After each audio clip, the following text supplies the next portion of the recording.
বন্ধুরা, যে মালদ্বীপ একদিন ইন্ডিয়া আউট স্লোগান দিয়ে ভারতের পিঠে ছুরি মেরেছিল, আজ সেই মালদ্বীপের দম্ভতাসের ঘরের মতো ভেঙে চুরমার হয়ে গেছে। যে প্রেসিডেন্ট মুইজ্জু চীনের কোলে বসে ভারতকে চোখ রাঙাতেন, আজ তিনি দিল্লির দরবারে এসে ৩,০০০ কোটি টাকার জন্য ভিক্ষার ধুলি নিয়ে দাঁড়িয়েছেন। ভাবুন তো, যে দেশ নিজেদের ভূখণ্ড থেকে ভারতীয় সেনাকে বের করে দিয়ে ভেবেছিল চীনের ড্রাগন তাদের রক্ষা করবে, আজ সেই চীনই মালদ্বীপকে মাঝ সমুদ্রে লাথি মেরে ফেলে দিয়েছে। ইতিহাস সাক্ষী আছে, যারা ভারতের মেধার সাথে বেইমানি করেছে, প্রকৃতি তাদের এমন জায়গায় এনে দাঁড় করিয়েছে যেখানে আজ তারা না পারছে গিলতে, না পারছে উগড়াতে।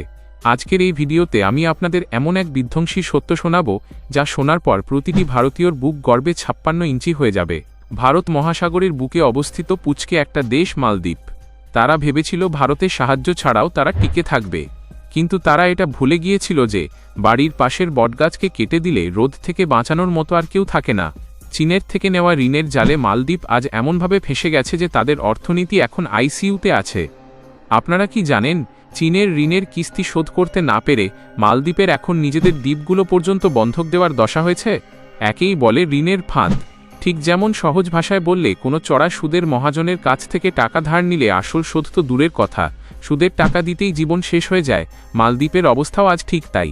চীনের ড্রাগন নীতি হল প্রথমে মিষ্টি কথায় ঋণের সাগরে ভাসানো এবং পরে যখন দেশটি ডুবতে শুরু করে তখন তাদের বন্দর আর সার্বভৌমত্ব কেড়ে নেওয়া। মালদ্বীপ আজ সেই বিষাক্ত চক্রে হাবুডুবু খাচ্ছে, যা থেকে বের হওয়ার কোনো পথ তাদের চেনা ছিল না।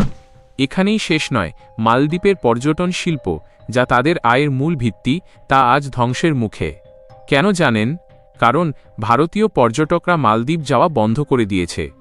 আমাদের লাক্ষাদ্বীপের উত্থান আর মালদ্বীপের পতন থেকে এই সমীকরণটা মুইজ্জু সাহেব আগে বুঝতে পারেননি। কিন্তু বন্ধুরা, গল্পের আসল মোড় তো এখনও বাকি। আন্তর্জাতিক মঞ্চে যখন মালদ্বীপ একা হয়ে পড়ল, যখন কোনো মুসলিম রাষ্ট্র বা তাদের তথাকথিত আকা চীন তাদের পাশে দাঁড়ালো না, তখন তারা কার কাছে ফিরল? ঠিক ধরেছেন, সেই ভারতের কাছেই। পর্যটন খাতে ভারতের প্রভাব এতটাই যে আমাদের দেশের মানুষ যদি কোনো গন্তব্য বর্জন করে, তবে সেই দেশের অর্থনীতি ধসে পড়তে বাধ্য। আজ মালদ্বীপের রিসোর্টগুলো খাঁখা করছে, আর তাদের ব্যবসায়ীরা এখন দিল্লির দিকে চাতক পাখির মতো চেয়ে আছে। আপনারা যারা এটি ভারত থেকে দেখছেন, তারা এখনই কমেন্ট বক্সে লিখুন জয় শ্রীরাম। আর অন্য দেশ থেকে যারা দেখছেন, তারা অবশ্যই নিজের দেশের নাম লিখুন, যাতে আমরা বুঝতে পারি যে সত্যের এই লড়াইয়ে পৃথিবীর কোনো প্রান্ত থেকে আপনারা আমাদের সাথে আছেন। এখন আসি সেই মূল খবরে, যা শুনলে আপনার রক্ত টকবক করে ফুটবে।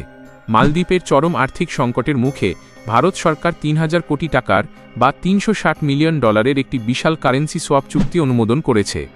এই কারেন্সি সোয়াপ শব্দটা অনেকের কাছে কঠিন মনে হতে পারে। সহজভাবে বুঝিয়ে বলি, ধরুন আপনার বন্ধুর পকেটে টাকা নেই, কিন্তু তার খুব দরকার। আপনি তাকে আপনার টাকা দিলেন এবং বললেন, পরে যখন তোমার হাতে টাকা আসবে তখন ফেরত দিও। অর্থাৎ মালদ্বীপের ব্যাংক অ্যাকাউন্টে এখন সরাসরি ভারতের টাকা পৌঁছে গেছে, যাতে তারা তাদের জরুরি আমদানি আর ঋণের কিস্তি মেটাতে পারে। এর মাধ্যমে মালদ্বীপ সাময়িকভাবে দেউলিয়া হওয়া থেকে বেঁচে গেল। কিন্তু মনে রাখবেন বন্ধুরা, এই টাকা কোনো দান নয়, বরং এটি ভারতের পক্ষ থেকে মালদ্বীপের ওপর একটি বড় বাধ্যবাধকতা তৈরি করে দেওয়া। ভারত বুঝিয়ে দিয়েছে যে মহাসাগর যার শক্তিও তার। এই সাহায্যের আগে মালদ্বীপের পররাষ্ট্রমন্ত্রী মুসা জামির যখন ভারতে এসেছিলেন, তখন তার চোখে মুখে ছিল অসহায়ত্বের ছাপ। যে সরকার ভারতকে গালি দিত, আজ তারাই ভারতের কাছে লাইফলাইন ভিক্ষা করছে। ভারতের এই সিদ্ধান্তের পেছনে একটা বড় কূটনৈতিক চাল আছে। আমরা যদি মালদ্বীপকে এই টাকা না দিতাম, তবে চীন সেখানে ঢুকে পড়ে তাদের বন্দর বা দ্বীপ কবজা করে নিত, যেমনটা তারা শ্রীলঙ্কার হাম্বানটোটা বন্দরের সাথে করেছে। ভারত চায় না আমাদের ঘরের পাশে চীনের কোনো আস্তানা হোক, তাই আমরা মালদ্বীপকে টাকা দিয়ে আসলে তাদের ওপর আমাদের নিয়ন্ত্রণ আরও শক্ত করলাম। ভারতের এই কৌশলগত পদক্ষেপ চীনের সেই স্বপ্নকে ধূলিসাৎ করে দিয়েছে, যা দিয়ে তারা ভারত মহাসাগরকে নিজেদের দখলে নিতে চেয়েছিল। প্রতিটি মুদ্রার বিনিময়ে ভারত আজ মালদ্বীপের ভবিষ্যৎ রাজনৈতিক সিদ্ধান্তে নিজের অধিকার কায়েম করে নিয়েছে। এখানে একটি গুরুত্বপূর্ণ বিষয় লক্ষ্য করার মতো। মালদ্বীপের এই দুরবস্থা নিয়ে সামাজিক মাধ্যমে অনেক চর্চা হচ্ছে। মালদ্বীপের প্রাক্তন প্রেসিডেন্ট এবং বর্তমানে বিরোধী দলনেতা মোহাম্মদ নাশিদ নিজেই ভারতের প্রশংসা করেছেন। তিনি স্পষ্ট বলেছেন যে ভারত সবসময় মালদ্বীপের প্রথম উদ্ধারকারী হিসেবে পাশে দাঁড়ায়। নাশিদ সাহেব আগে থেকেই জানতেন যে চীনের ড্রাগন শুধু গিলে খেতে জানে, কিন্তু ভারত হলো সেই বড় ভাই যে শাসনও করে আবার বিপদে আগলেও রাখে। মুইজ্জু সরকার এখন বুঝছে যে গলার জোরে ভারতের বিরুদ্ধে কথা বলা যায়, কিন্তু পেট চালাতে গেলে ভারতেরই দরকার হয়। চীনের কাছ থেকে যে সাহায্যের আশা তারা করেছিল, চীন পরিষ্কার জানিয়ে দিয়েছে যে আগে পুরনো টাকা শোধ করো, তারপর নতুন কথা।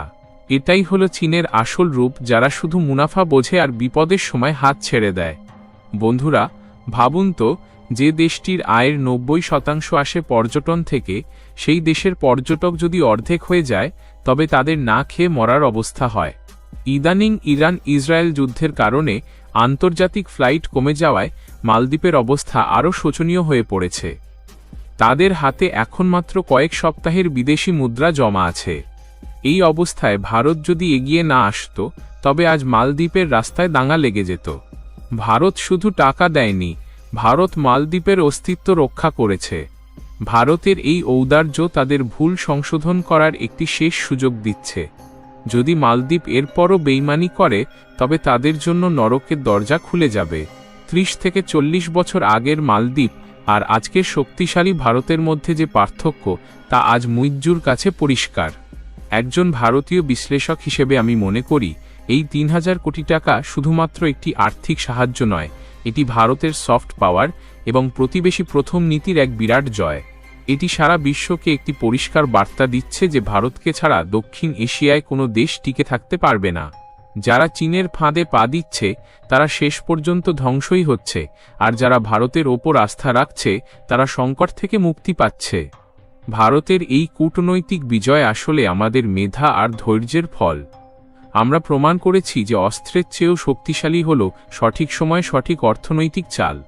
মালদ্বীপের মতো দেশগুলোকে এখন ভারতের দেখানো পথেই চলতে হবে, নতুবা মানচিত্র থেকে তাদের গুরুত্ব মুছে যাবে।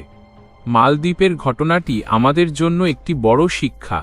এটি প্রমাণ করে যে আবেগ দিয়ে দেশ চলে না, দেশ চলে বাস্তব আর সঠিক সম্পর্কের ভিত্তিতে।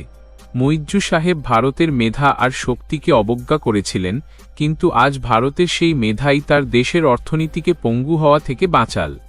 আজ ভারতের উত্থান কেউ রুখতে পারবে না। আমরা যেমন শত্রুকে জবাব দিতে জানি, তেমনি বিপদে পড়া প্রতিবেশীকে উদ্ধার করতেও জানি। তবে হ্যাঁ, মালদ্বীপকে মনে রাখতে হবে যে ভারত এই টাকা দিয়ে শুধু সাহায্য করেনি, বরং তাদের মনে করিয়ে দিয়েছে যে এ অঞ্চলে আসল অধিপতি কে।